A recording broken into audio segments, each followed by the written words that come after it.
The smell of roasting turkey filled the Davidson family estate as I carefully arranged my contribution to Thanksgiving dinner, a simple pumpkin pie I'd made from scratch. My hands were steady despite the condescending looks from my husband's family, who'd gathered in their usual formation around the marble kitchen island, ready for their annual performance of Let's Mock Sophia's life choices. Still playing with your little computers? My brother-in-law Richard laughed, swirling his third glass of expensive bourbon. When are you going to get a real job like the rest of us? I smiled politely, the same practiced smile I'd perfected over 7 years of marriage to James. Richard was the family's golden boy, a corporate lawyer who never missed an opportunity to remind everyone about his partnership at Fletcher Associates. His wife, Patricia, nodded along, her diamond tennis bracelet catching the light as she gestured dismissively toward me. It's called cybersecurity, I said quietly, returning to my pie, and it's not really playing. Oh, we know, my mother-in-law Margaret interrupted, waving her hand like she was swatting away a fly. You fix people's passwords and install antivirus software. Very practical. James, my husband, stood by the window checking his phone, offering no defense. He'd long ago learned that challenging his family's narrative about my cute little tech hobby only led to longer lectures about family expectations and social standing. At least she's trying, my sister-in-law Catherine chimed in with false sympathy. Not everyone can be a surgeon. She never missed a chance to mention her medical degree, even when passing the salt. Or a partner at a law firm, Richard added. Or marry one, Patricia smirked, touching Richard's arm. The conversation was following its usual script. Next would come the suggestions about proper careers, followed by hints about when James and I would have children, because surely that would give me something meaningful to do with my time. I was saved from the next round by my father-in-law Charles, who entered carrying another bottle of wine. Ladies, gentlemen, shall we move to the dining room? The turkey should be ready soon. As everyone filed out, I heard the distinct sound of heavy vehicles approaching. The Davidson estate was located on a private road, and unexpected visitors were rare, especially on Thanksgiving. Through the kitchen window, I watched 3 black SUVs with government plates pull up the circular driveway. My phone buzzed. A message from General Morrison, ETA 2 minutes. Apologies for the holiday interruption. National security doesn't take days off. I typed back quickly, understood. I'll be ready. Sophia, Margaret's voice carried from the dining room, stop dawdling with your phone. It's family time. I took a deep breath and walked to the dining room, where everyone was settling into their assigned seats, the same seats we'd had for 7 years, with me at the far end, between the children's table and the kitchen door, convenient for fetching things, as Margaret liked to say. Before we sit, I said, remaining standing, I should mention I'll need to leave shortly. Richard snorted. What? Someone's Wi-Fi emergency? Can't they restart their router themselves? The doorbell rang, 3 precise chimes that seemed to echo through the massive house. I'll get it, I said, but Charles was already moving toward the foyer, muttering about solicitors working on holidays. I heard his voice change from irritation to confusion. Yes, she's here, right this way.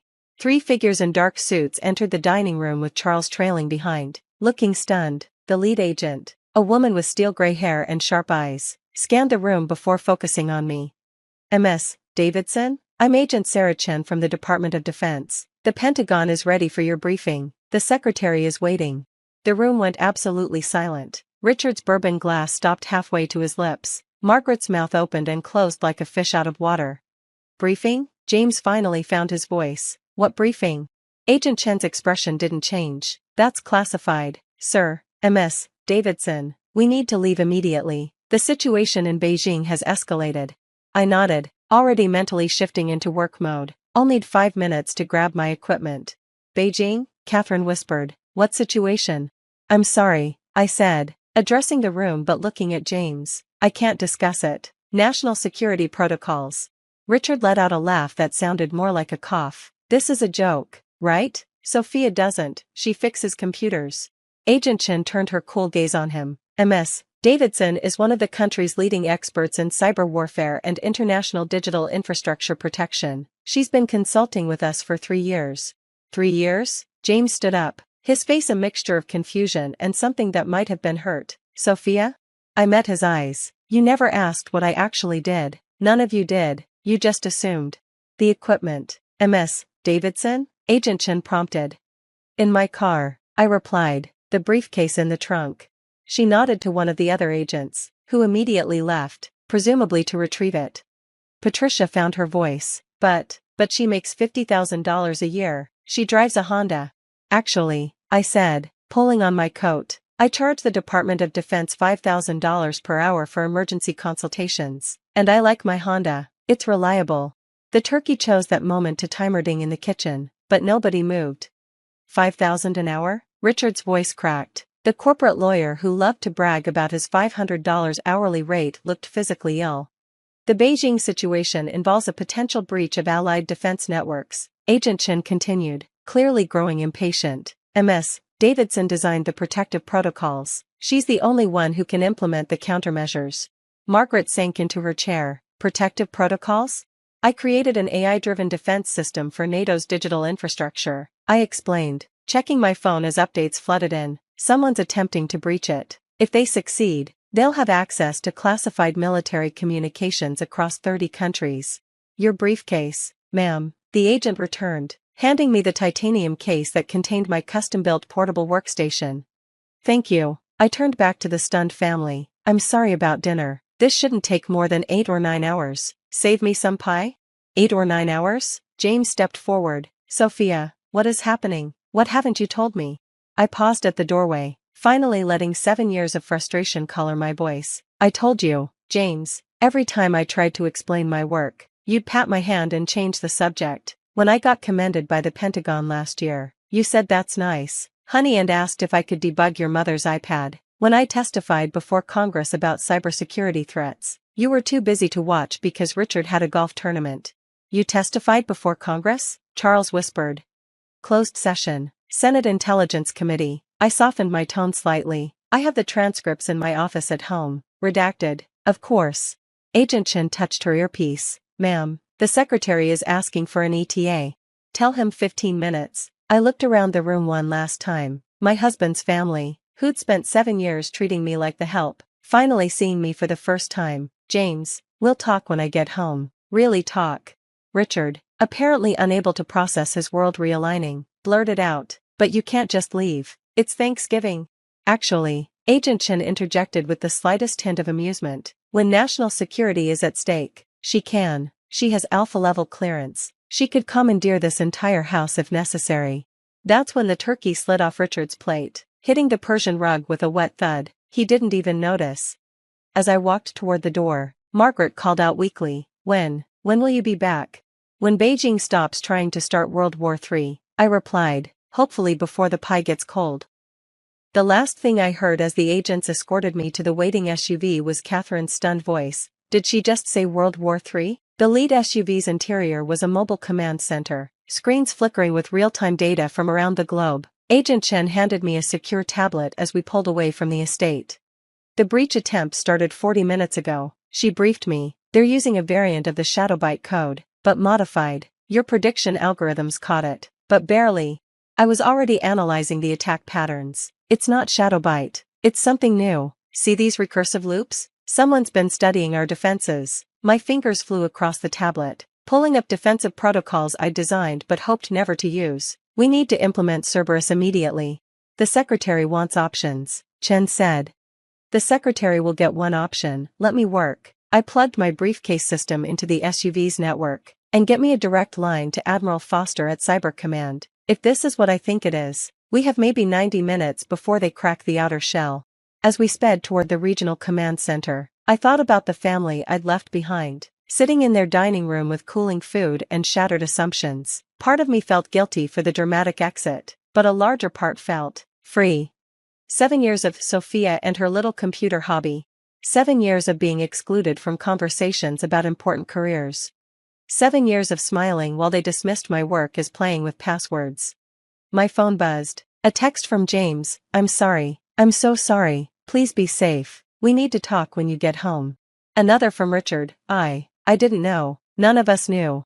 And surprisingly, one from Margaret. The news just interrupted programming. They're saying someone saved NATO. Was that you?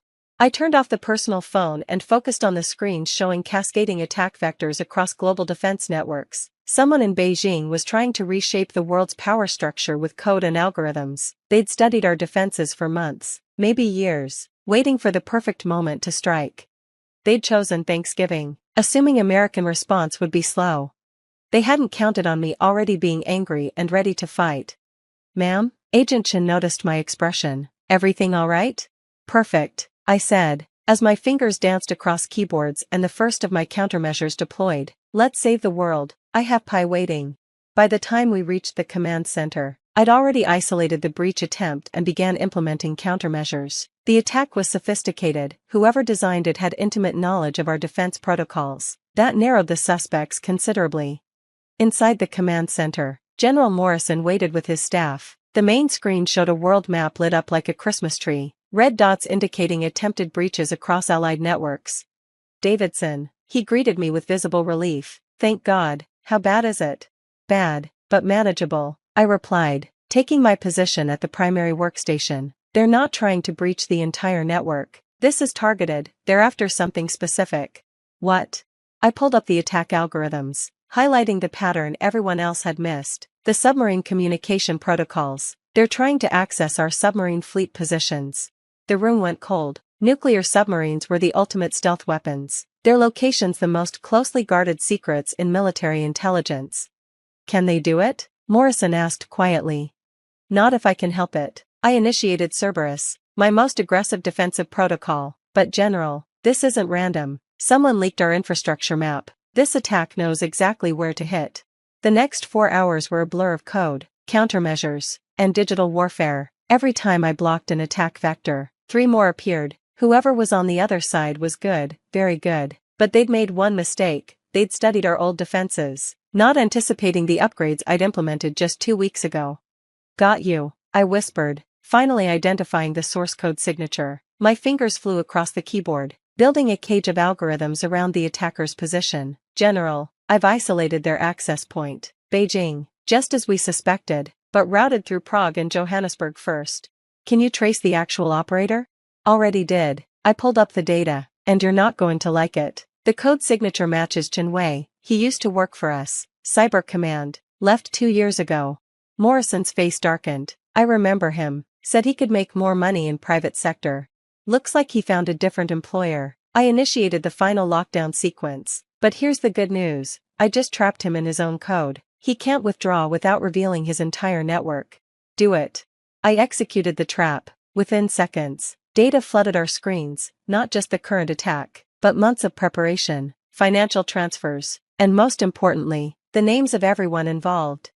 "Sir," one of the analysts called out, "State Department is going to want to see this. We've got government officials, tech executives. This is huge." I leaned back in my chair for the first time in hours, exhaustion hitting me like a wave. "The submarine protocols are secure. I patched the vulnerabilities and added new encryption layers. It'll take them years to even attempt another breach." Morrison placed a hand on my shoulder. "Outstanding work, Davidson. The president will want to thank you personally. Maybe after Thanksgiving dinner?" I managed a tired smile. "I did promise to be home for pie." He chuckled. "Agent Chen will drive you back. And Davidson, next time your in-laws give you grief about your hobby, you have my permission to tell them exactly what you do." "They know now," I said, gathering my equipment. That might have been the most shocking part of their day. The ride back was quieter, dawn breaking over the horizon as we approached the Davidson estate. The other SUVs had stayed behind, but Chen insisted on escorting me to the door. "Thank you," I told her as we pulled up, "for the dramatic entrance. You didn't have to mention the clearance level." She smiled, the first human expression I'd seen from her. "My sister-in-law is a corporate lawyer too. I understand the frustration." The house was quiet as I entered, but not empty. James sat in the living room, still in his Thanksgiving clothes, surrounded by tablets and printouts. He looked up as I came in, his face a mixture of awe and shame. "I've been reading," he said quietly, "everything I could find. The congressional testimony, the Pentagon commendations, the papers you've published. Sophia, I'm an idiot." I sat beside him, exhaustion making me more honest than usual. "You're not an idiot, you just never saw me. None of you did." "Mom's been crying," he admitted. "Richard threw up, twice. Catherine called her hospital to verify that cybersecurity experts can really make that much money. And my father, he's been in his study reading about cyber warfare for hours."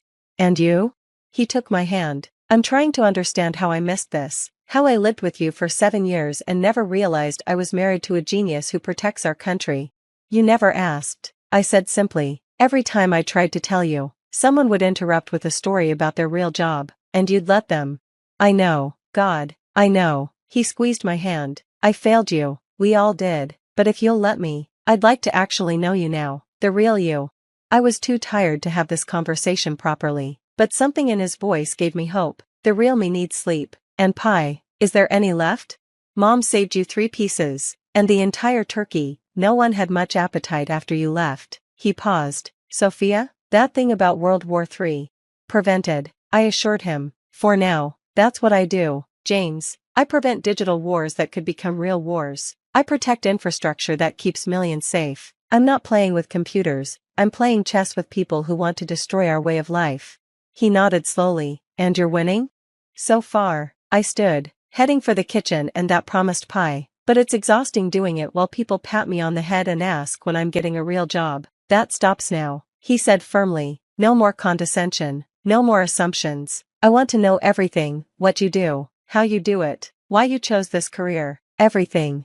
I found the pie in the refrigerator, along with a note from Margaret. I'm sorry, we're all sorry, please forgive us, Mom. It's a start, I told James, who'd followed me into the kitchen. But respect isn't just about knowing what I do, it's about valuing who I am. I know, and I want to learn. He watched as I cut a generous slice of pie. Can I ask one thing? Why didn't you tell us sooner? Why let us think? I took a bite of pie, considering my answer, because I shouldn't have had to prove my worth with clearance levels and hourly rates. My work should have mattered because it mattered to me, not because it impresses others. He absorbed that quietly while I ate. Finally, he asked, what happens now? Now? I smiled tiredly. Now I finish this pie, sleep for 12 hours, and tomorrow we have that talk, the real one, where you listen instead of assuming, where your family sees me as a person, not just an extension of you. And if they can't? I met his eyes directly. Then we have bigger problems than my job title. The sun was fully up now, painting the kitchen golden. Somewhere in Beijing, Chen Wei was being arrested. Somewhere in Washington, officials were implementing my recommendations. And here in this kitchen, my husband was finally seeing me. It wasn't the Thanksgiving any of us had planned, but maybe it was the one we needed. James, I said as he walked me to our bedroom. Yeah? Next year, I'm hosting Thanksgiving, and if anyone makes one comment about my hobby, I'm showing them the classified files. He laughed, the tension finally breaking. Deal, though after today, I don't think anyone will ever underestimate you again. As I finally crawled into bed, I thought about Richard's dropped turkey, Margaret's tears, and Catherine's frantic Googling. They'd learned in one dramatic moment what they could have known all along if they'd just asked, just listened, just seen me as more than James's wife who plays with computers. My phone buzzed one last time. General Morrison, rest up. The president wants to meet Monday. And Davidson? Well done. I turned off the phone and closed my eyes. Somewhere, my algorithms were still protecting the world, but for now, I was just Sophia Davidson, tired woman who'd saved the world and made it home for pie. And that was enough.